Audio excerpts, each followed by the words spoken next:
Greetings from the cosmic horde. The stars are right once again, and the great old ones allow us to talk about for 30 plus minutes H.P. Lovecraft, the horror writer who is a genre unto himself. I'm your cosmic host, Mark Griffin, executive of the Lovecraft estate on Yagav, joined in by two from Matura World, David Guffey, a professor at Mispatock University, and Richard Wilson, who has just come back from church service at Temp Hill. Today's guest is British horror writer Ramsey Campbell. Thank you for coming aboard. Gentlemen, thank you for having me. And let me just ask you, which of you is Curly? Curly? No, you see, there's clearly no Stooges. If I see on the other end of this, Zoom, then I say this only because I wrote a book about the Three Stooges recently. Yeah, okay. Well, that's and as you may know, there is now a comic called The Three Stooges Meet Clu-Clu.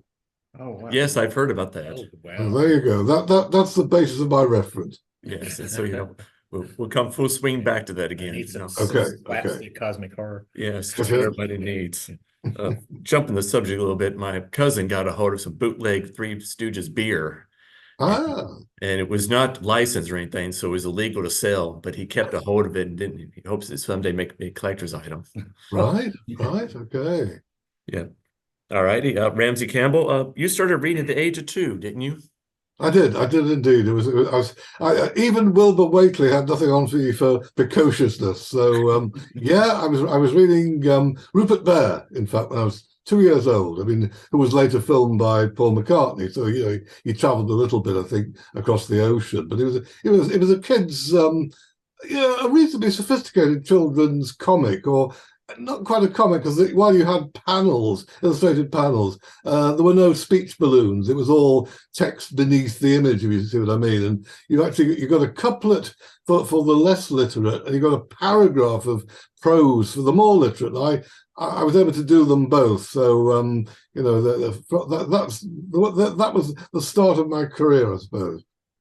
So what did your parents help you to read, or did you just Well, it was my mother. She used to read to me, and I would watch her finger go, basically going underneath the type.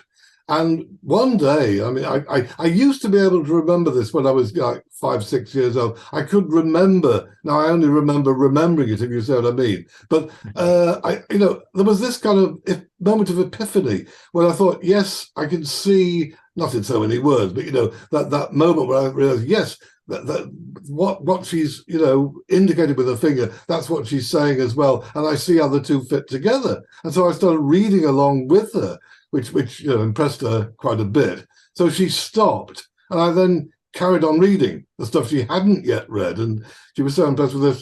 She went next door and hauled the neighbours in to watch this prodigy. So that was my earliest experience of appearing in front of an audience. Nice. Now, I understand there was a children's book, Rupert's Christmas Tree, that fascinated you with horror. That was the one, which I got for Christmas just before I turned 2. In fact, it was, I wasn't even that old. And basically, the story goes like so. Rupert gets a magical Christmas tree, which appears in a pot they put outside the house on Christmas Eve. Christmas Day, he hears a little high voice supposedly behind the tree he can't locate. And by this point, I was already feeling very uneasy. That night he wakes and hears a sort of creaking downstairs, looks out the window and sees this kind of skeletal shape scuttling away back to the forest. Goes downstairs and finds the pot is empty. There's a trail of earth leading out the front door. I mean, look, all this is classic M.R. Jamesian stuff, isn't it? The trail of earth, the scrawny figure, the noises you're not quite sure about in the night. And he follows them, which I would have been much happier had he not done so. And the image that always did for me, I can still see why, is he's shinning up this rock face for reasons I now forget, but facing the tree, and the tree's perched above him on its roots and kind of leaning down what it would have for a head if it had one towards him. So basically you just got this kind of, it's a bit like the thing in the moonlight, isn't it? The sort of conical top that's poking down towards him.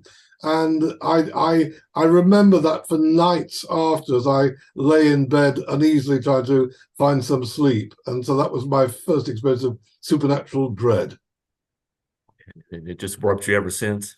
I think so. Yes, it made me the man I am today. If man I be. Now you were very fascinated with Arthur Machen. Yes. Well, I was fond of a whole bunch, But I mean, the thing was that in the 50s, most of what you could read, particularly getting from the public library as I was, because I wasn't then allowed to buy magazines. Not till I was 10. When I started collecting weird tales. That's another story. But 6 years old, I was allowed to use my mother's tickets to get books out of the public library. You bet I gravitated to the horror fiction, such as there was on the shelves, not a huge amount, and science fiction, and a little bit of fantasy. So mainly science fiction and horror, or the ghost story, but most of those were, concerned with supernatural terror. And yeah, I did encounter Machen at a pretty early age. I certainly read The White Powder and The White People when I was like 10 years old or so. And I didn't entirely get The White People, but I kept going back to it. I felt, there's something very strange here, and something that kind of got insidiously inside me. And these days, actually, I must admit, passages of The White People remind me of nothing so much as some of the movies of David Lynch. I mean, they gave me the same sense of just visceral unease. In one sense, there's almost nothing there, and yet it gets deep down inside you in ways a few other things do for me. So yeah, Machen was certainly a very early influence. Once I started trying to model myself as a writer, because I had ambitions already to do that when I was, well, now, how old was I? Actually, 7.5, man.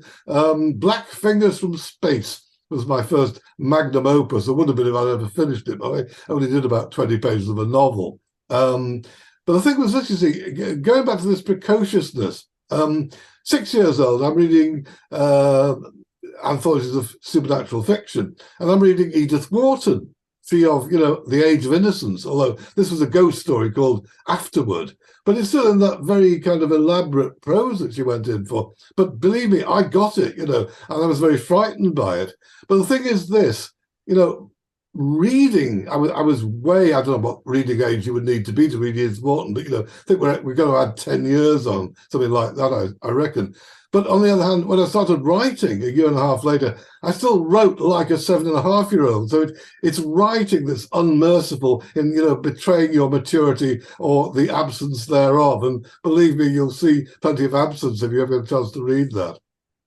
I know you like to revisit some of your stories at times. Have you ever revisited The Black Finger from Space? Oh, yes. In fact, it's reprinted. Yes, I reprinted it in, good Lord, in the introduction to The Height of the Scream, an Arkham House collection I did. And we still got the collected introductions in one of my PS publishers, one of my non-fiction collections. So, those who feel the need to be harrowed may seek it out. I love your titles that you come up with your books. The Black Fingers from Space. There's such Indeed. Interesting. It's interesting that even at that age, you came with very intriguing titles. Mm-hmm. Yes. There was another story that you had read, Child's Play, not the one about Chucky the doll, but another one about two kids who, I guess, get violent with one another because, but quite innocently. Yes, that's right. It's basically it's a portrait of how horrendous and lethal childhood innocence can be. And I found, and again, I was 10 years old, for heaven's sake, the age of the kids in the story when I read that, and by heaven, I hardly survived it. But it stuck in my mind for so long that eventually I did a book of story, anthology of stories that scared me for tour books. And that was the first one I knew I had to put in there. And I don't think anybody had read it since, because it had never been reprinted. So, I loosed it back on the world. Why should I suffer alone? So you're the one to blame. Indeed. And of course, this is because of the podcast, you started reading Lovecraft as well. Yes. Well, now you'll find this difficult to believe. I mean, I do looking back now. But in 1960, there had never been a single paperback collection of Lovecraft stories published in Britain. I mean, actually, there's only been one hardcover collection back in the early 50s, which was impossible to find. So Cry Horror came out. which actually Don Wollheim, later to found Door Books, had edited back in the late 40s for Avon, I believe. And this contained things like the Colorado Space and the Rats on the Walls, and obviously the Call of Cthulhu, if I'm pronouncing them correctly, and lesser stuff like the Moon Bog, and the Outsider, the Great Outsider. And I read it in just a day. I'd read the occasional Lovecraft before in anthologies from the library, but this was my first, basically what we call it, neat hit of Lovecraft in quantity. And as I say, yes, I just spent I basically skived off school, in order to read it the day after I bought it. And pretty well, as soon as I finished reading, I thought, this is what I want to do. And I'd already been trying to imitate Machen in another unfinished novel when I was 12, I think. But Lovecraft became my aim, basically. I just want to write stuff. I don't think I ever persuaded myself it's as good as Lovecraft, but I wanted to, to try and evoke some of the things that Lovecraft did for me. That a sense of the enormously cosmic, and the kind of alien dread, the rest of it, And so I started imitating him and wrote several stories. Very much along the lines of the more thing. The style is much more like that of, say, The Lurking Fear. It's this purple prose, of which there's, as I'm sure you know just as much as I do, there's far less than people claim. He's often very sober in his prose, gradually builds up to these crescendos, but he certainly doesn't start that way. I did, in most of these stories. And I wrote 4 or 5 of them. Sent them off to a science fiction fantasy horror correspondent of mine, Pat Kearney, who later became a historian of erotica. But he published a fanzine, and he asked me if he could publish one of them, which I said fine. In fact, I'd sent him the only copy when he requested, written in pen and ink. So, had that got lost in the mail, you wouldn't be talking to me right now, because I'd be sitting in a corner sobbing to myself somewhere even now, I assume. But okay, he got it, sent it back to me. And then he suggested, and he and actually one of his readers, an Iowa, a fan from Iowa called Betty Kujawa, suggested, why don't I send it off? I'll send these stories off to August Derleth, for his opinion. And, that was all I wanted. It was nothing more than that. I had no more ambition than that, certainly. So I wrote to Derleth saying, you are the world's leading authority on Lovecraft, and, I've written these stories. Would you care to tell me, are they any good? And he wrote, of course, this is controversial, I know, but he wrote back saying, we are the copyright holders, me and Donald Wandry, of the Lovecraft concepts, and we must approve these stories before you seek to publish them, which I hadn't, And he said, type them up and send them over. So I did, and some weeks elapsed, and I got back eventually this letter saying these stories need a lot of work, which did they ever? That's for certain. Not least because they were set in, massive, Arkham country, whereas I'd never been, more than like, a few miles away from Liverpool, and believe me, it showed. And he said, you need to get your characters to talk to one another, and show not tell, that basic rule of writing. But he said, if you will do all this work that I'm suggesting, and if you have more stories of the same, or are able to write some more stories of the same kind, we do think you might have a potential Arkham House book here.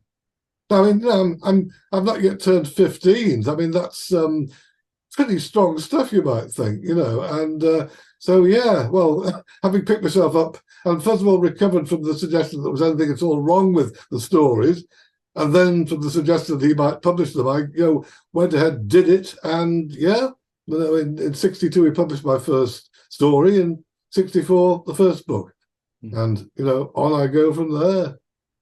Now you kind of invented your own, I guess, locations. Instead of setting them in Arkham, you set them in. Well, that was very much his idea. That I should come up with a sort of equivalent British milieu. Now, got to say, I set them in the Cotswolds, and I've never been to the Cotswolds. And again, those who've lived there will know that. But since August was in Sauk City, he didn't spot anything very unusual or very unlikely. So, and I suppose in a basic way, it's an English setting, so it works. I mean, I did develop it later, much as I could. When you said it in English, did that free you differently when you're writing stories? Yes, I think so. Although some of them, I actually recast the early ones. So I was going ahead and recasting Arkham as Bitchester and all that kind of a thing. And the mumbling rustics had to be mumbling English rustics instead of Massachusetts kind. So and my ear for dialogue was not that great. And certainly in one of the stories, one guy changes from Gloucestershire to Cockney in the course of a sentence. But I hope not too many people noticed that. There was a story you written earlier. I guess it was like your first published story. It was called Midnight Appointment. Oh Lord, yes! First published it was in the school magazine when I was 11. It was to well, I mean, I know that it means differently in America as the grammar school, which is a high school basically in England, and it was my first year there. And this it was a very, very, very standard ghost story. Two boys, not unlike me and a friend, go off to this supposedly haunted clock in a tower. There's a maniac on the loose. The one of the kids gets done in by the maniac. The clock then strikes midnight, and it's then established in the final paragraph that the kid who he meets was killed before he meets them. But the editor was one of the Christian brothers who ran the school, didn't like ghost stories, so he changed it to the other way around. So just ruining what little punch line I had. So I'm curious. It seemed like an odd thing to change. Why was that so important to that editor to change it to Oh, that? because you see, it made him into not a ghost. If he'd not been killed before the other kid met him, he's still alive. And the guy clearly, possibly, some Christian objection, I don't know, felt, ghosts are not a good thing. You shouldn't write about them. So, I was made not to do so. Not to my knowledge. Was my first experience of, not getting to proofread until after the change had been made. And, these days I guard against that and send monstrous things after anybody who tries. I guess also your first, attempt to have like, editors like, interfere with your Mm, writing. exactly so, yes. So you got an early lesson in that. Yes. Going back to like if I'm talking about like like being inspired by Lovecraft, what is it about Lovecraft? Because I know other people have read Lovecraft and they want to start writing like him. What is it about Lovecraft that just wants to inspire people to write? Well, it was me, it was really the sense of the cosmic, this aspiration toward a sort of, awe, something larger than the story can show, which again, you find in Machen, you find in, Blackwood, the Willows, that's for me the height of the field, really. It's always been, what I've, intermittently aspired towards and tried to reach. But I mean, now looking, from a mature standpoint, if you like, I mean, it is the modulation of his prose. I mean, I don't think any writer in the field actually is more careful in his best work with the selection of language, the way that it's very gradually. Well, Fritz Leiber used to say it was orchestrated, which I think is exactly the right term. But also the extraordinary sense of structure that Lovecraft has in his best work. The gradual accretion of detail that builds up into the tremendous climaxes, and also the very fact that throughout his career, he really tried out every kind of what he would call a weird tale. I tend to call a horror story, but we mean the same thing. But he tried out all the forms that he could manage to write. Now, the extraordinary ambition that he never really repeated himself. He had themes, sure, but the forms he changed over and over, and experimented with and explored. And I think that those are just some of the reasons why his legacy is so important. We over America do note that like, there seems like Lovecraft has like little Britishisms, especially like, the way he spells words. Yes. And I was wondering, is there anything about Lovecraft that would strike as being very American? Well, I guess the settings more than anything, but no, I think his roots were in many ways in the old country, as he himself said, he was a subject of the king. I forget was it King George? I forget, but Yeah. so no, I think really, he was an Englishman, manqué, if you like, and I think that's how he reads in many ways. Yeah, I guess he would have been a Tory, during the Revolutionary War. Well, probably. Although, he began to get liberal in his old. Well, he never got an old age, sadly, one of the great losses to literature. But in his later years, let's say, he began to move a little toward the left. I think, didn't he? A little bit. It seemed like it was like a slow crawl. Oh, I think so. Yeah, yeah. But given him more time, who knows who he would have been? Yeah. And Now, perhaps if we can find some essential salts, we can find out. There you go. Yeah. It's not too late. That's right. Yeah, there you go. Tomb Herd, was that your first story that you wrote? Yeah, no, it was on the Lovecraftian ones we're saying, aren't we Yeah. now? Yeah, yeah. No, it was the second one. The first one was the one that came out as The Room in the Castle, which is actually the first story in the Inhabitants of the Lake collection. The Tomb Herd was the second one. I can't now remember because this was the thing that I was still in the process of revising the stories that Derleth had read before I wrote any new ones. When he actually, sent me an air letter or a postcard, I think, saying he was doing a new anthology of unpublished stories. He wanted one from me, so that he would kind of use it as a trailer for the book he hoped to publish. And I think probably I felt that the Room in the Castle was a good lead story for the book that I hoped he would do. So I sent him the second one, which was The Tomb Herd, and that was the revised version, because the first one is pretty outrageously over the top, the original draft that I sent him in the first place. But he still felt it needed some editorial work, which it did. It needed compacting and refining. So he did that. I would have liked to be able to do it myself. If he pointed out what he felt was wrong, I'd have taken a shot and tried to fix it. But I can at times see where I end and he begins, if you see what I mean, in the prose. But interestingly enough, S.T. Joshi, who I think we all know, as something of an authority, he says he can't spot it. So if I fooled S.T., well, I'm doing something right. Now, Tomb Herd, the original version, was that the one where the author was being dragged while he was still writing? Oh yes, indeed. Or not quite dragged, but suddenly shrieking in Lovecraftian terms onto the page. And yes, eventually I assume he is dragged away, or otherwise he'd still be doing it.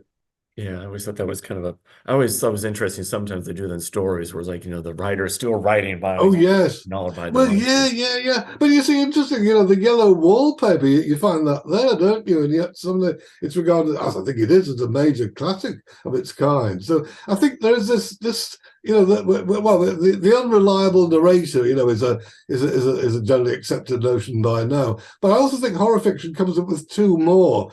One of which is the unaware narrator, the guy who's narrating this stuff and doesn't realize what he's telling us, or she, in the case, of the yellow wallpaper, and also the impossible narrator. And I think we've had a few of those. And I think it's become so much of a convention that maybe, we like, people singing an opera about how they must go immediately and then repeat the same verse, before they go. Maybe it's a kind of convention we accept by now. Those endings in Lovecraft, I like to refer to as the terminal climax. Yes. That's it. That's all you get. It's cut off right there. They're at the door for me, Yeah. Very much, yes. Yeah. And for your world that you created, you have a lot of references to like the ancient Rome. Was that something you were fascinated with? Not really so much as it was, when I started looking at the area. Actually, I think even this was Derleth's suggestion. I think that he said, that the ancient Roman practices in the Severn Valley, would be a useful thing to draw upon in the background. I mean, funny enough, it was much closer to me where I live. Or where I did live in Liverpool, now I'm just across the water. Chester is a great old Roman settlement. I should really have used that, and because then I could have gone and researched it a lot more. But no, I think it is just that the notion of the ancient practices and druidic practices as come in later on.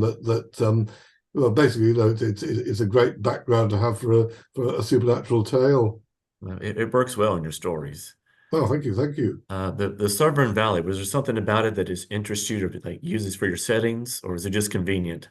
It was Derleth again, I do believe. I think he was saying, Was the Seven not a good idea? Because, you've got something akin to the Miskatonic, you got the Severn River itself, and, those little villages scattered about, and major towns too that I could invent, which was really Arkham to begin with, and then turned into a sort of version of Liverpool increasingly the next couple of years, until eventually I thought, well, let's just call this Liverpool. And I started writing about Liverpool as it really was. But I'd already, a story like Cold Print, that's really set in Liverpool.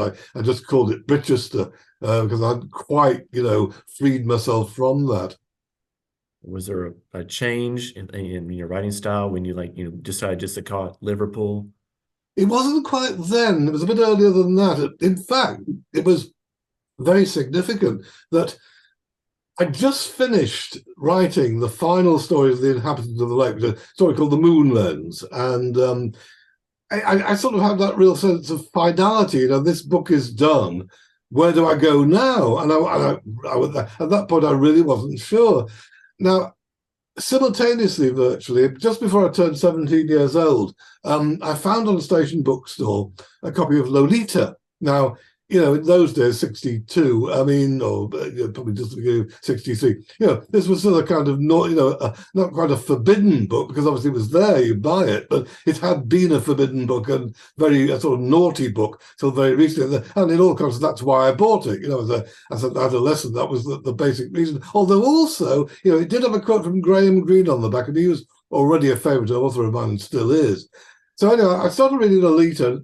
After 2 or 3, 5 pages, it was very apparent to me there was far more here than I was expected to get. And the sort of relish of language and the strange dark humor on such an unlikely and awkward subject.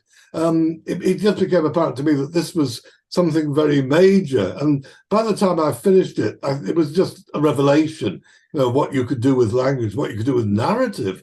And I immediately sought out everything else by Nabokov I could find and read them all and just was overwhelmed. And again, this was a huge turning point in my writing. So the first story that I wrote after reading Lolita actually was one called The Stone on the Island, which is still Brichester and still has a mythos undercurrent.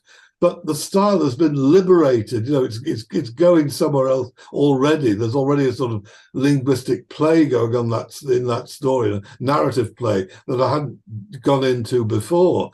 And that really was the first turning point.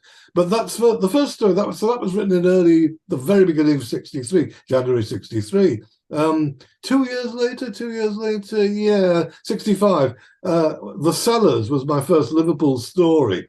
And again, that was sort of liberating to set it in Liverpool and use the actual places. And in fact, use the place that had inspired the story itself. And, drawing upon my own experience to such an extent, that again was something of a step forward and took me very much into the sort of things I've, really pretty well written ever since, the urban supernatural. Do you find it remarkable that you picked up Lolita for the sex, but came away loving the language? Well, yes. Well, in all conscience, I think it was Nabokov himself who said, you won't find much sex. By page 50, that's it. Anybody who reads on is going to be a serious reader, and which I certainly was, and what didn't feel disappointed in the lack of it. Jumping back to Lovecraft, you created I guess is he an old one? Galaki, is that how you say his name? Daki. Yes, indeed. Oh, well, I think he is, don't you? And Daleoth, obviously, he's another. And what I found extraordinary, still do, is as you say, I created these when I was 16 years old, because that was something. I already knew that, even if I wanted to do Lovecraft, as I certainly did want to do Lovecraftian fiction, I didn't just want to recycle his concepts. I in some cases, yes, I drew upon passing references that he'd made in particular stories. Although I think I ruined them by doing so, because the whole point of them was, to spark the imagination. I just, flesh them out, and there they are in front of you. Well, that wasn't the intention to begin with. And I think it's a great pity I did, particularly the old insects from Shagay. I think his concept of that was so magnificent, and I just went and clumsily ruined it as far as I'm concerned. But there you go. I've tried to redo it since, closer to what he conceived. But the thing is this, I wanted to create new entities. And so I did those, and there were a couple of others. Egolanak in Cold Print comes a bit later on. But Blacky and Daoloth, yeah, I'm 16 years old. And I mean, what I found it quite extraordinary, we're talking now about, good heavens, more than 60 years ago. And they're all over the internet. I mean, there's heavy metal bands doing songs about them. There's innumerable, drawings and paintings and sculptures of them. There's figurines in role-playing games. There's people using them as internet identities.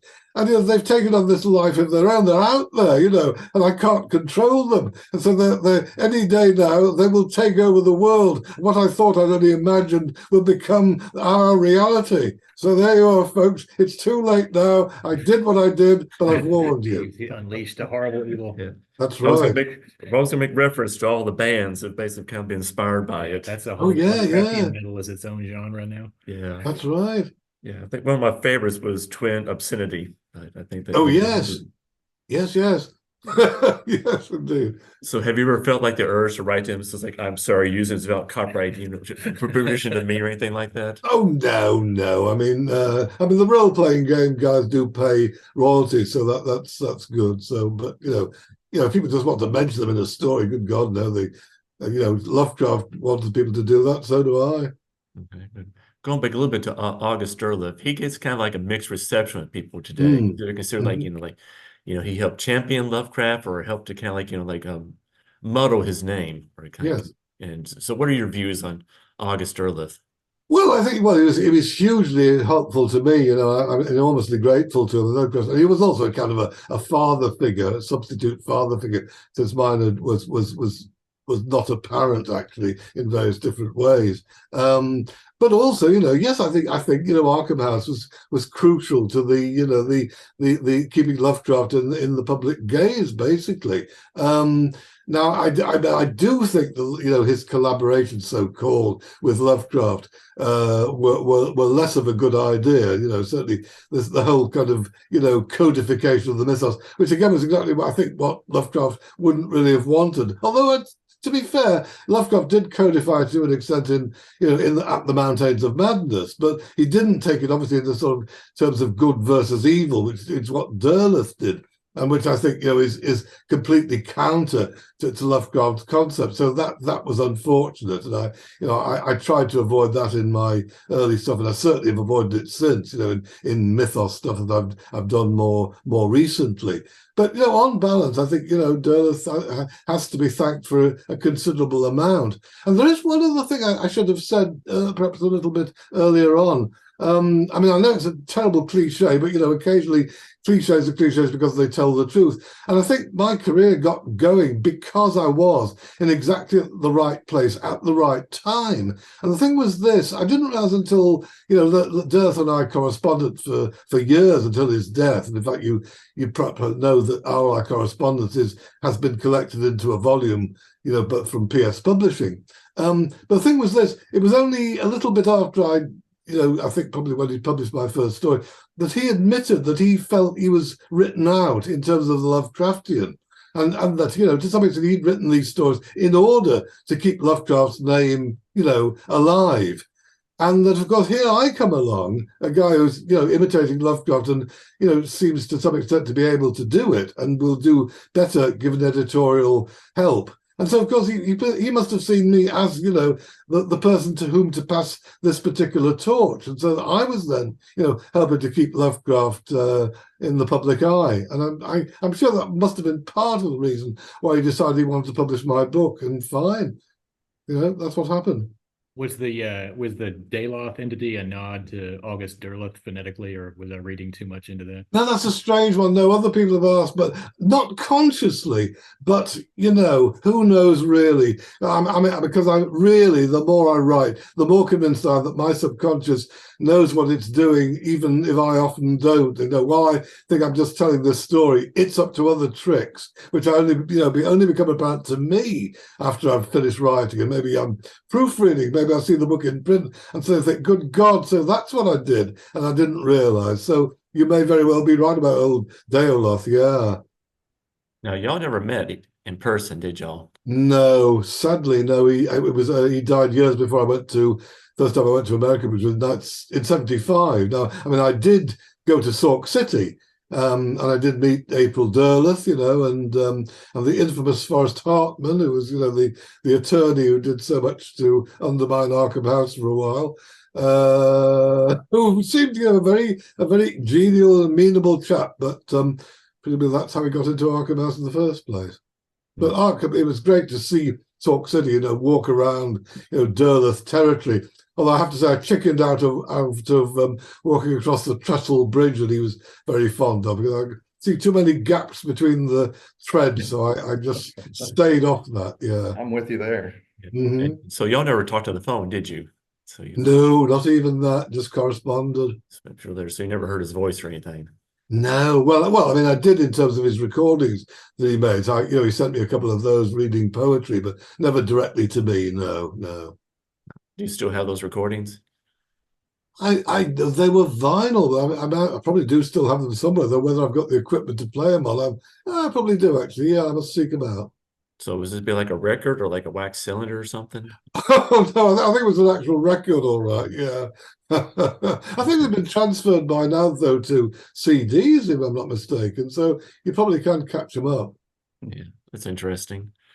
And going back to some of the stories that you've written, like Inhabitants of the Lake. Mm-hmm. I noticed that Iron Maiden did a song, inspired by it. Well, people keep saying this. I mean, I honestly do not know. It seems most unlikely, but I'm flattered if they did. So great if they did. I'm happy with that. Yeah. And there was one story called "The Plane of Sound," and I have to say that I could see a lot of myself and my old friends in high school. In your story. It just seemed like that's something that we would have done. Oh yeah, well, so would I had it been available. Yeah. Yeah. And Mind on Yawgmoth. That had a very almost like a Stanley Weinbaum feel to it for me. Yes. Gosh, okay. Yeah. And then jumping, you were talking about earlier about passing the baton on. You're regarded as a member of the new Lovecraft circle. And so were there any rituals or ceremonies or anything? Comments passed? None that I dare reveal. No. Yeah. Okay. Yeah, it was like no cup of chalice of blood you had to drink. Or anything like that. No. Well, a big glass of wine might do it, though. Sure. Some of the other members who were considered part of the new Lovecraft circle, like Aladine Foster, Brian Lumley, Lynn Carter, David Drake, Robert Price, and John Jakes. Have y'all ever met and ever talked about being part of the Love's new circle? Mostly no to both questions, but we didn't ever talk about it. I did meet Lynn, certainly, and sadly, of course, poor old Dave Drake only just went. So he just left us. I certainly hung out with him. In fact, that first time I went to America in '75, I later went to stay in Chapel Hill with Manly Wade Wellman and Francis Wellman, And so I met Dave and Joe, Carl Edward Wagner and Barbara. We all basically hung out together for several days. And I was driven around the autumnal landscape of North Carolina, which was pretty spectacular. Nothing like we see here in England. I mean, it's much more spectacular than we see here in England. But there you go. But no, we were friends, certainly. We never particularly discussed Lovecraft, the mythos as such, but I was glad to get Dave into New Tales of the Cthulhu mythos, certainly as a contributor, and I would have got Carl in, but he was a particularly slow writer, and so the story that he was trying to write for that book I bought for another anthology later on. Yeah. So did y'all ever collaborate together like on one story or anything? No, I'm absolutely dreadful at collaborating. I mean, Poppy Z. Bright, or Billy Martin now, but back when he was writing as Poppy Z, we tried it was actually going to be a Lovecraftian Sherlock Holmes story, but I actually really I couldn't do it. I'm just incompetent, so had to be passed on to somebody else. You did get to meet a few members of the old circle. Oh Robert Bloch gosh. spoke highly of you. Yes, so he did, and as I say, Manley.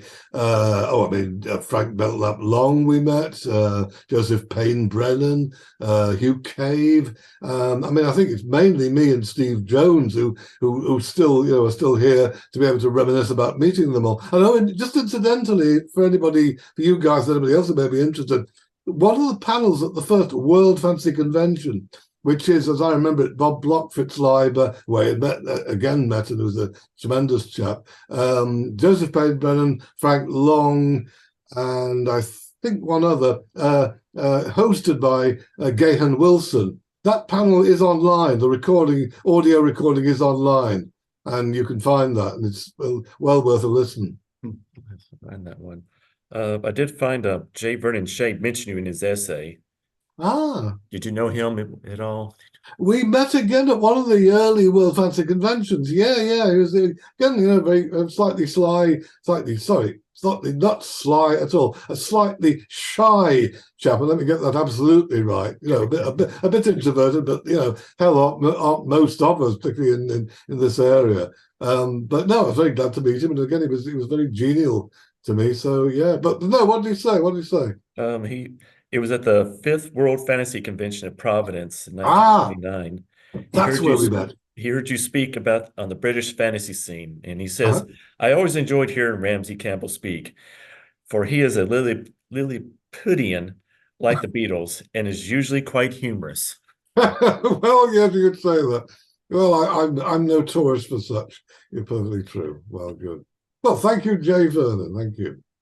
So you kind of like you're kind of described as like evolving. They kind of describe your earlier work as being passe, and then later it kind of like evolved what they call homage. Yeah. Is there a difference between them that you see?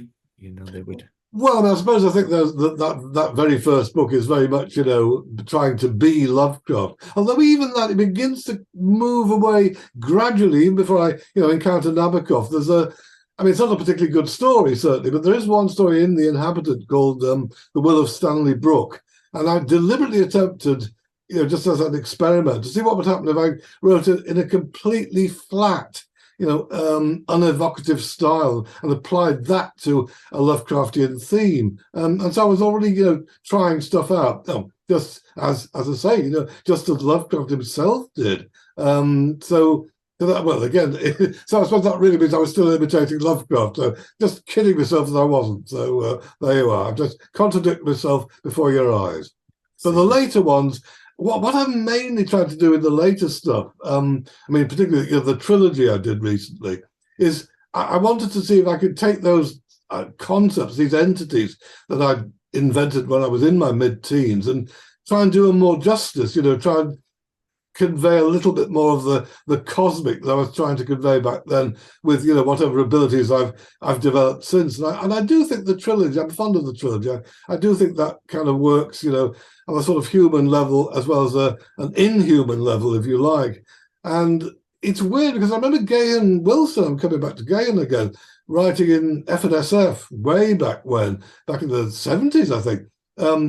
Talking about my characters tend to be very human, but confronting these enormous inhuman forces. And I think that very much applies to the trilogy. So it's as if I sort of caught up with what he said about me, like half a century later. And so you start reading other writers as well, not just Lovecraft. You had like William S. Burroughs, Henry Miller, and stuff like that. Oh, very much so. Yes, again, that was a tremendous liberating interest. And this, of course, I could perhaps explain. You know, this was back in the days where these books were still technically banned. You could still get them, well, at the very least seized if you tried to bring them into Britain. But you know, Derleth would send them over first class mail to me because you know, according to him, these should not be opened by the post office. Well, I don't know if they should or shouldn't, but they never were. So that he was my supplier of you know, forbidden work in a way. That's interesting. So, and then in 1969, you wrote a Lovecraft in retrospect, which caused quite a bombshell among Lovecraft fans. God, yes, go on. Yeah. So, what was your I guess what were you thinking of when you're writing this? God, well, you know, I was young and full of what the things they say the young are full of, basically. And I think it was sort of controversy for hire to an extent, because I mean, I hadn't only written that, I'd written an article kind of disparaging the original King Kong, which is these days my favorite monster movie, and I've seen it dozens of times. I find it, you know, completely inexhaustible. And so, you know, this was another one of those, really. But I think to some extent, I suppose it was partly that there'd been an essay. I'd written all the stories in Demons by Daylight, which was, you know, very much my kind of departure from Lovecraft. It was me doing my best to be me in various different ways. Although there still are Lovecraftian themes in there, without any question. But this essay, which was by Eddie Burton, the Belgian writer, very fine writer, you know, mainly concentrated on my Lovecraftian stuff, even though I'd said, well, the demon stuff. And this wrangled, I think, a little bit. So I suppose part of the reason I wrote that thing about Lovecraft was to try and disentangle myself a little bit from the notion that, you know, I could do Lovecraft imitations and nothing else. But really, I think it was basically, you know, killing your father in order to become yourself, you know, the old Oedipal thing. And then, you know, having done that, I then gradually came back to seeing just how great he was. And that's where I am now. And in fact, I did write a repudiation of Lovecraft in retrospect some decades later, I think. And so, what new appreciation did you come away with for Lovecraft after all that? Well, I think it was the things that I've said to you about structure and language, and you know, the willingness to explore everything he possibly could. I know that one of the things you criticized Lovecraft for in his in that first draft of the essay was the characterizations. Yeah, well, yes, I mean these days, I mean, yes, obviously the thing is Lovecraft himself felt, you know, he wasn't particularly good with depicting character. Although, you know, in some of the stories they're pretty fully developed. I think they're just very kind of soberly described, and you know, the details of them are conveyed that way. But I mean, I these days I think, you know, to say, well, you know, Lovecraft couldn't write characters, a bit like saying, you know, Chopin, why don't you write operas and symphonies instead of just all this piano music? You know, he did what he did supremely well, and you know, to expect him to do something else is absolutely to miss the point. And I guess about around this time, you originally called yourself J. Ramsey Campbell, and you dropped the J. Yeah, that's right. And so what was the reason for dropping the J? Well, I think it was more reason why the hell did I ever keep it in the first place? Because in fact, Derleth suggested dropping it, and I thought, well, no, you know, I want to keep me. I don't know what the hell it was exactly. My appendage, my tendril at the front of my name, you know, tentacle, and so I hung on to it for a few years, and then decided, well, actually, no, I don't want that after all, and duly, you know, shivered it off. So that's where I've been ever since. Right. But why? I don't quite know. There's something deeply Freudian about it, that's for sure. But let's not look too close. Huh? And then you kind of like jump from Lovecraft to Robert E. Howard at a point. You like start write some of the unfinished Solomon Kane stories. That was right. Yes, I did. I mean, that was basically just a commission. I was happy to do it, but it wasn't my initial. It wasn't my idea. It was actually that Kirby Macaulay, I think, he suggested it to Glenn Lord, who was then, you know, in control of the Howard estate. And because that was English, and because, you know, old Solomon Kane was English too, I think that's why I was suggested. I very much liked doing them. You know, I tried to be as close to Howard as I possibly could get.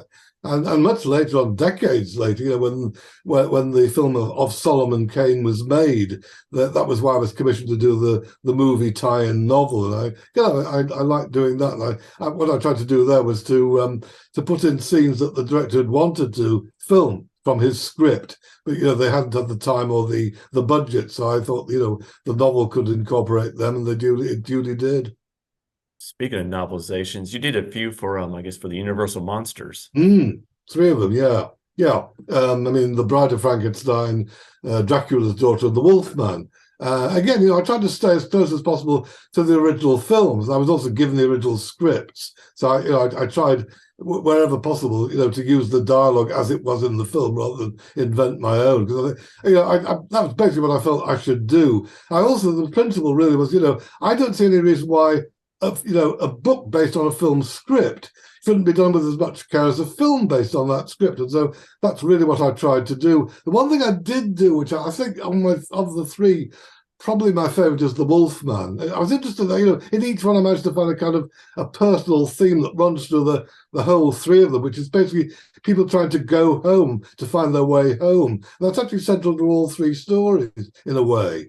Now, The Wolfman, this was a thing. In his script, Kurt Sionberg, he actually put this in capitals in the script, is that the Wolfman should only ever be seen in reflection through his own eyes. So it's not clear if he ever really transforms or whether, you know, it's a psychological state. Now, of course, the film, you know, obviously doesn't do that. It does 5 hours of yak hair on Lon Chaney's face, which is fair enough, and it's a different approach, but obviously it's the one we all remember. But I think it was partly the reason, you know, why the way that Universal kind of made it more literal. I suspect was the reason why Sionbeck went over and worked with Val Luton after that, and you know, where you know the ambiguity is a lot more central. But as I say, I tried to keep that ambiguity in my book of the Wolfman, and well, I was sort of happy to do that. I read The Wolfman, and I really enjoyed the story. I liked how you made the fog almost like a character in that book. Yes, well, that's right. Well, that's Universal, isn't it? I mean, the great Universal fogs. I mean, nobody did them like that. Well, apart from Mario Bava, actually, in films like Black Sunday, and City of the Dead, the John Moxey, which I think you have as Horror Hotel. But I mean, that's possibly the great fog-bound horror movie, the ultimate. You had some great lines in that story as tale. It's like from her clothes, you could tell her supine object was Jenny, though her head seemed far too distant from her shoulders. Well, that's interesting. I forgot the wrote down. Well, there you go. There you go.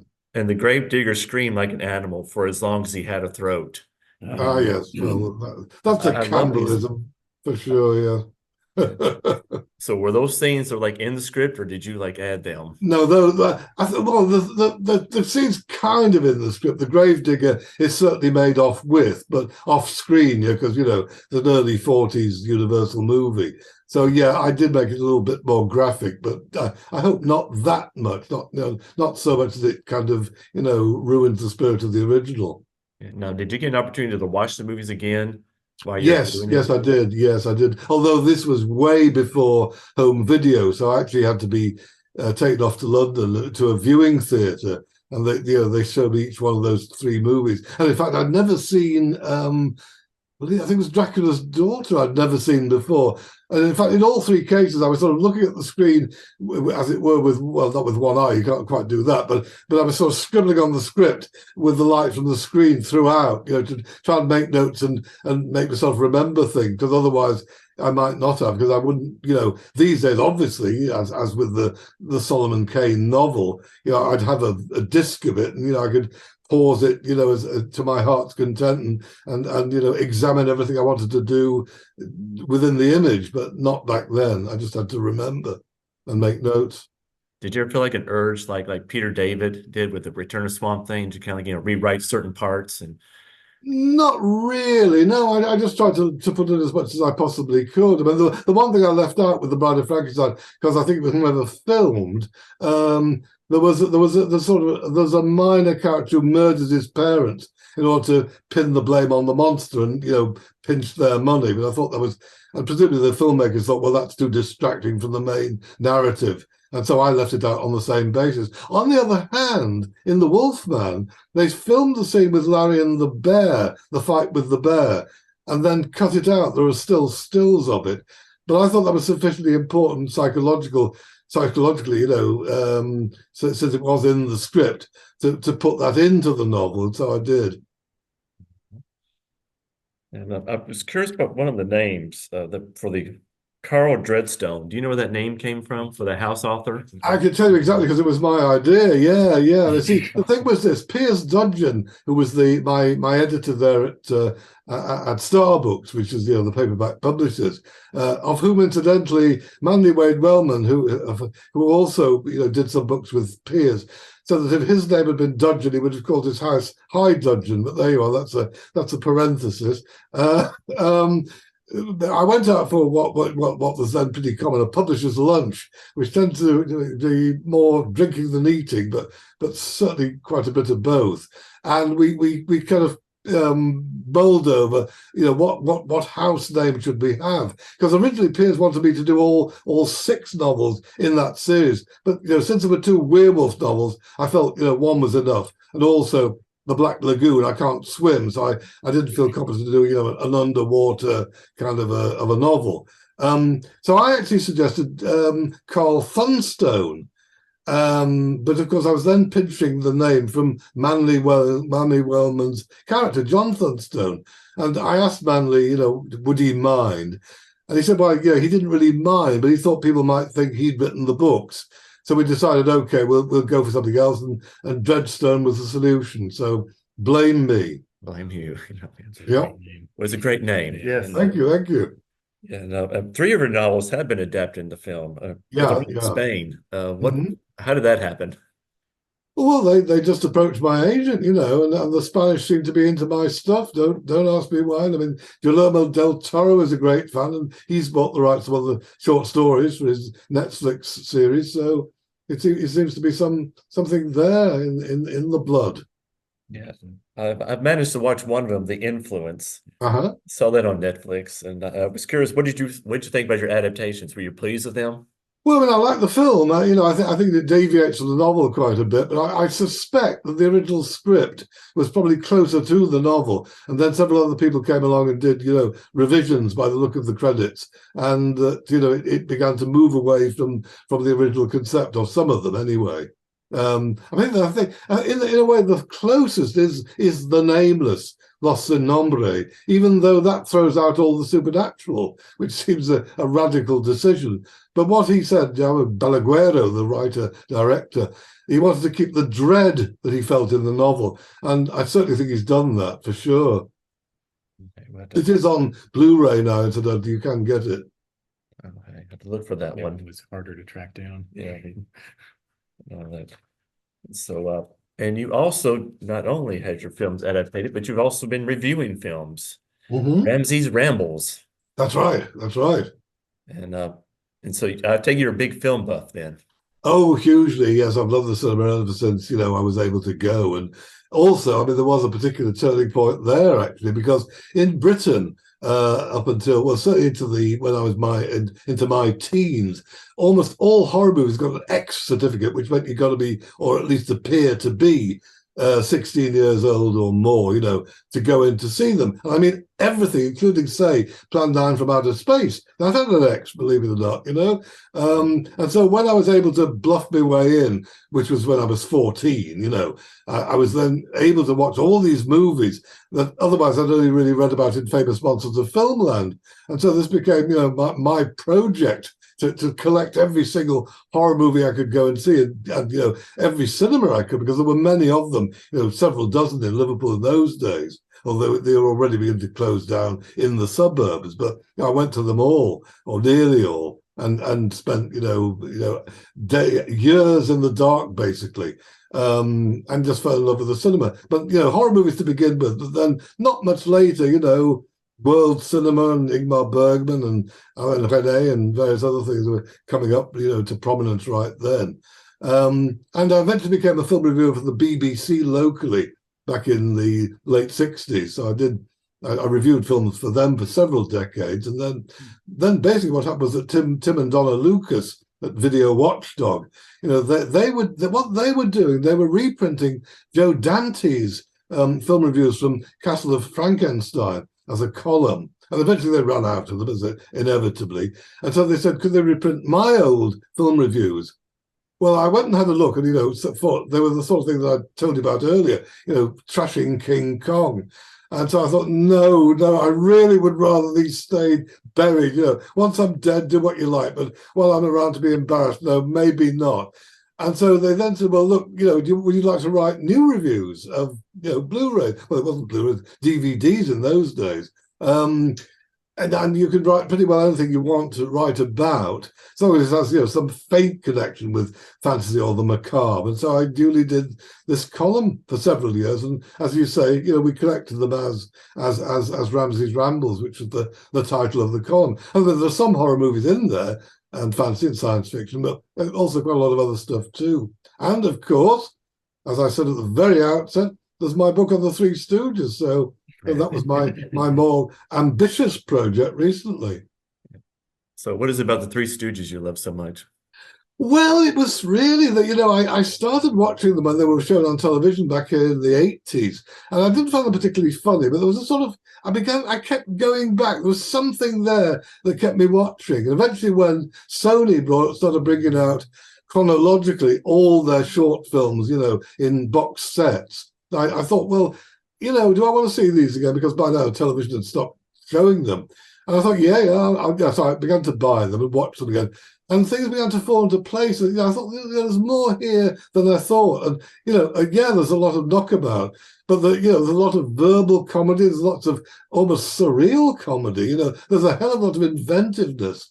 And eventually I thought, well, because PS Publishing wanted me to do or Neil Snowden at their film imprint wanted me to do a book for them. And I decided, I proposed, well, a book about the Three Stooges then. And, they were a bit taken aback, I think, but agreed. And it's been years in the making, believe me. Every time I thought, I've finished, I found out everything I can, and then I found something else. And so, it never ends. So, subsequent printings will no doubt have my, 100th set of thoughts, and even more reasons why The Shining, the Stanley Kubrick film, is basically a Three Stooges movie, which it is. The bold take. Yeah, I guess with Three Stooges, they keep making new stuff because American Mythology does the comic book version, and they're the ones doing the one with the meeting Cthulhu, which is yes, that's right, or Cthulhu, or how you want to pronounce it. There's like several different. Well, we shouldn't pronounce him correctly in case he appears. Yeah, it's like, of course, I think it's be more like Yes, well, yes. And then I guess during the 70s, the mid 70s, you kind of like you had your first novel published. And I really love this title, The Dog Who Ate His Mother. Oh, thank you very much. Thank you. And then you had like my favorite of all your stories you've written, The Face That Must Die. Ah, yes, okay. Yeah. Well, of course, nobody wanted to publish that. Everybody who'd done The Doll basically said, this is too grim, we can't touch it. So it was only the paperback guys in Britain who did it as an original some years later. And then it was after that Jeff Connor at Scream Press, picked it up, and I restored a chapter that I'd chopped out because I got so dispirited with the wretched thing. And it's never actually been out of print since, I don't think. Yeah, and you set that in Liverpool, just straight up Liverpool.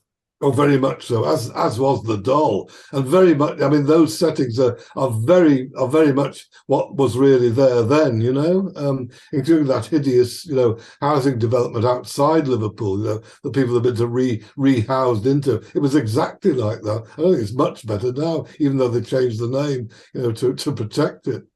Was that Cantrell Farm? That's the place. Yes. I have to say, you made Liverpool very fascinating but horrifying at the same time. Was it really that bad? Right. Yes, and I'm still doing it. Yeah. So the tourist industry hasn't thanked me yet. Yeah. You're not the Chamber of Commerce or anything. That's right. And so well, the Chamber of Horrors. Yeah, Chamber of Horrors. You had like other very interesting use of words in that one. His neck felt unfamiliar, no longer merely cold. Craig's blood would be a secret badge of his achievement. I love these little phrases that you pop up in your story. Well, that's what I try. That's that's Nabokov. You see, Yeah. it's me trying to be linguistically as inventive as my idol, but falls short. But I do my best. Yeah. So do you like struggle over this, or does this something just come natural to you? No, they're pretty natural. They tend to be. I mean, these days. I tend to. I tend to wake up in the mornings and feel well. With a book in progress, story in progress. I tend to feel, I've got no ideas at all, and then I wake a bit more, and one of them wakes me up, and so I have to scribble that down. And so, no, they do tend to come pretty fast, and haphazardly but fast. I have to scribble them all down and find a context for them basically. And there's still a few scattered through my notebooks that I've not yet found a place for, but with luck, sometime soon. Because one of the things I really liked about The Face That Must Die is that there's almost like an ambiguity sometimes, like especially out of context. Mm-hmm. Like if the reader knows something may be happening, but the people in the story have no idea, so they just kind of go on with their mundane things. Yes. Oh, yes. And so I find that almost like I feel very apprehensive reading these things, like going, are they going to die? Are they going to survive? Yeah. Just Well, wondering, yes. Well, that's really the essence of suspense, isn't it? I mean, Hitchcock says as much. If you put a bomb under the table, you don't show it, and it goes off. It's a shock to the audience. If you show them putting the bomb under the table, then it's suspense. There's the difference. I think it's a bit like tragedy or comedy. I mean, I think horror's got something in common with both. We can see it, as you say, in advance of the characters. We watch them progressing toward their fate. Well, some of the alternative titles you had listed for The Face That Must Die was The Knife Edge, The Man Who Killed a Face, and The Yes. Face That Called for a Killing. Yes, but cumbersome, you might think. So, I tried to pare it down a bit. Yeah. Although, Harlan had longer titles than that. So Yeah. there's some precedent. Yeah. And I did notice that dummies come up as some type of metaphor quite a bit. Is there some type of interest you have in dummies and mannequins?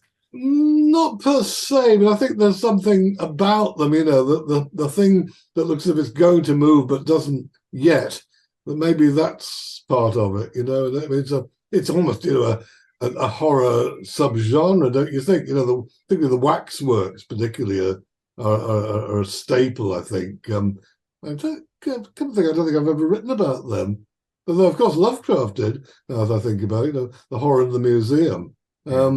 But dolls, yeah, little dolls usually in my case. The smaller, the more they. I don't know. The smaller, the more they compact the horror. I don't know. And the version I have of The Face That Must Die had an essay with it called "At the Back of My Mind: A Guided Tour," which is another title I love. Oh, thank you. And it seemed like you had a very rough life growing up. Well, it was a memorable one, that's for sure. Yeah, and it was all the more so because basically, I was literally physically, not physically, but psychologically, it felt like physically inhibited against talking about it. And it was only when my mother died that I almost immediately, found this liberating thing about just being able to write about it, which is a way of talking. And I wrote, everything down as I could, and that the result is what you read. But it wasn't so much therapeutic, as I say, it's just a release, and it's out there now. But in a way, I people say, well, that's why you write horror. I think it's more that background was the reason why I write the kind of horror I write, the sort of psychological preoccupations, in particular, that run through all of my stuff. But would I have been a horror writer without that childhood? Maybe so. Who could say? I mean, it's like asking, if you weren't who you are, who would you be? Well, we'll never know. Your mother sounds like she was maybe your best friend at one time. Well, in some ways, yeah. In others, something of perhaps an uneasy influence. Have you seen the movie Beau is Afraid? Yes. Yeah, well, I feel something of an affinity with that in some ways. Yeah. That's interesting. I did have, there was your mother kind of had some, I guess, like some mental problems. And You there could was one say that. line, she's like, airplanes being used to spy on her, though perhaps one of the pilots was protecting her. I had a friend who had a lot of like mental illnesses as well, and he had like Yeah. a belief that cars would pass by, and sometimes he thought there were Secret Service agents from the United States government were watching him Yes. and protecting him. Yeah, that's common, isn't it? I think that sort of general kind of scenario. Yeah, yeah. Yeah. Well, we didn't say anything. Yes. They didn't use your name. Yeah. And so, I guess, what point did you become a full-time writer? Well, 73, well, just after, or not very long after, Demons by Daylight came out. The reason was that Ted Klein, the great Ted Klein, who became the editor of Twilight Zone magazine, wrote The Ceremonies and Dark Gods, a splendid collection of 4 novellas. And he wrote this long, 5,000-6,000 word essay it was Harry Morris's little magazine Nyctalops about me, about my stories. We'd never met. And Kirby McCauley, who was his agent and mine as well, he sent me a copy of the typescript. And Ted, as I say, we'd never met, and he was in New York. He was a New Yorker, and he got everything that I wanted to be in this book. I thought, well, I must be doing something right then here. I'm communicating, as much as I hoped. And so I thought, well, this is a reason to go full time. And look, 2 short story collections really aren't the greatest basis to go full time as a writer, but I didn't know that then. And Jenny, my wife, was we've been married now since good Lord, more than well, the majority of our lives actually. Got married in 1971. And she said basically, well, go ahead and do it now if you're going to, because, we haven't got any kids yet. And so, do it if you can before we get to that.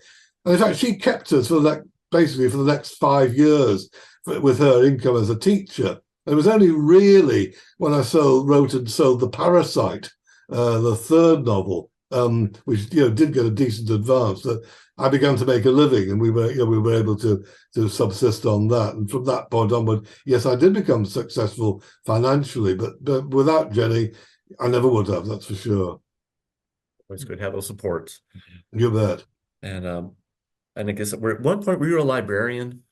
Yeah, so for 7 years, that was what I departed from when I went full time. In fact, I worked at Liverpool Public Libraries since 66 to 73, and I very much like doing it. Actually, I mean, it's a great job for a book lover, I think. And I did like finding stuff for people who wanted the particular book, particular information, that kind of a thing. And you get to know. I mean, I did have this instinct of knowing a lot about the books we had, and where stuff was, not just because of the classification, but just having knowing what was in that particular set of books. And so so I had a good time for 7 years, but then came the urge to write and nothing else.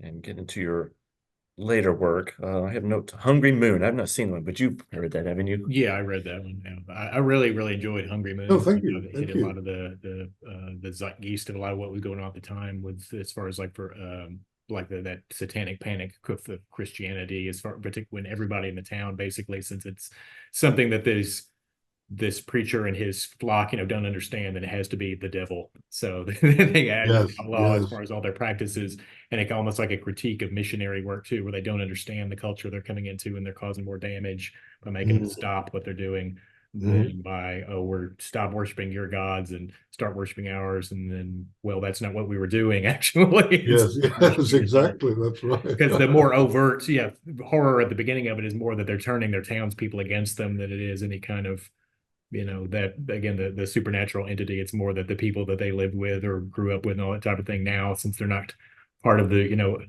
converting to this new church, they just shunned them out and shunned them and turned against them. Yes, that's right. That's right. And then as for your latter works, you got the 3 births of August Derleth. Yeah. 3 births. Yeah. So how has Lovecraft evolved into you through the ages?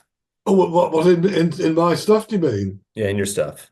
Oh, well, I think I've pretty well, internalized it now. And it's just the urge to, to reach for that sense of the cosmic that still at the root of, oh, well, certainly of those stories, and of stuff like Fellstones, which, I mean, I think if you read that, you'll spot there's a certain element of the color out of space in there. The meteors that have fallen to Earth and exert an influence. And obviously, I meant that. Or in the darkest part of the woods, I kind of modelled that in a general sort of way. The template for that was Charles Dexter Ward, and I did, throw in a reference to Joseph Curwen in the hope that people would spot what I was up to. But tried to take it in my own direction as well. But I think there's certainly more than a hint of old Curwen in there. Yeah. So, do you have any more Lovecraftian stories or non-Lovecraftian stories in? Oh, there's always stuff in the works. I mean, I did do a couple of cosmic ones recently. I mean, don't know if you saw the issue of Weird Tales this year. There was the Cosmic Horror issue. I did a story for that, which is a Britchester story. I think, is it a Britchester story? I think it must be. And I've also done one for a new anthology. So it doesn't stop. And whenever if I get an idea, I'll develop it, because I do like to try reach for all where possible. And it's only those ideas that really give me that opportunity. So when I get them, I like to do it if I can. You do have an anthology. I forgot to mention, The Visions of Britchester. Yes, that's my later Lovecraftian shorts, nearly all of them. I mean, of course, it does have that novella in the Last Revelation of Daaki, and I had some fun with that, actually. I think I'm quite fond of that. It's kind of it's a dark comedy, as well as, I hope, eventually cosmic. Have you seen the miniatures? They're called Cthulhu Wars. They call them Ramsey Campbell's Horrors, Flying Polyps. Yes, I believe so. Yes, I believe I've got them on the shelf behind me. Oh, wow. In fact, I see them beginning to move. But we'll carry on as if nothing is happening. But yeah, they certainly they're great. No, and I believe there's some Chinese miniatures of them now. Whether these are official or otherwise, I have no idea. But these little guys are going to go scurrying all over China, and who knows what the result will be. Never know. Has your work been adapted any other way? The Hungry Moon is being done as an audio drama. Yeah. In fact, I think they're still in the process of editing that, but that will be out soon. So yes, I think you may even hear me singing Harry Mooney in the pub. So that's a treat not to be. Well, I don't know. Maybe you should miss it. I don't know. Yeah. It might be at least listening to it one time. I think so. Yeah. Decide, and then yeah. Yeah, and our word for the day is puzzles. You seem to have a fondness for jigsaw puzzles. Oh yes, yeah. Well, they're basically they're a sort of non-verbal way of because this is the thing. I mean, I enjoy doing them. That's the main thing. But I often walk away from my desk when I'm having a minor.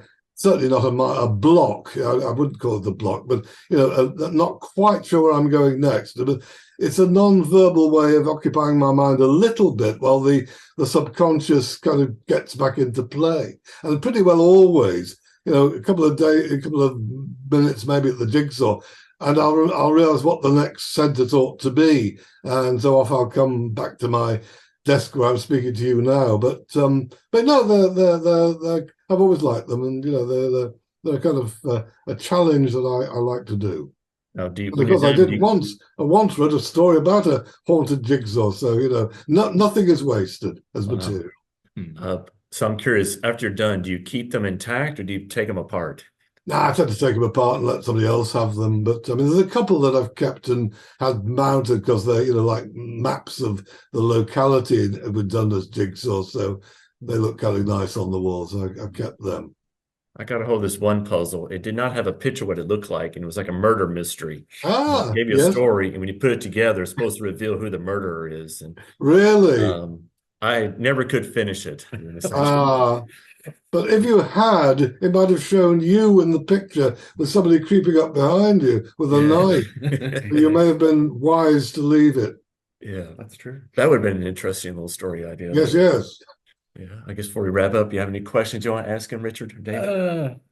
Circling back to the Three Births of Dayloth, the Dominic Sheldrake character, who do you feel like he's one of the more ones that you poured a lot of yourself into, or be more personal? Because as far as he shares a lot of similarities with you in terms of growing up in Liverpool in that particular period, is also a writer from a young age and a big film buff and that kind of thing, and then seems to be the one blowing the bullhorn to everyone Yes. throughout the three books as far as there's something wrong here, and no one Yes, else yes. is doing that. That's right. Yes, I mean, I think there is a bit in there of me and him, but I mean, it's the strange thing is that, you know, people sometimes seem to say, feel that, you know, it's more autobiographical than it really is, because I mean, I was never an Enid Blyton fan. I never, the teaching staff at the school are almost wholly invented.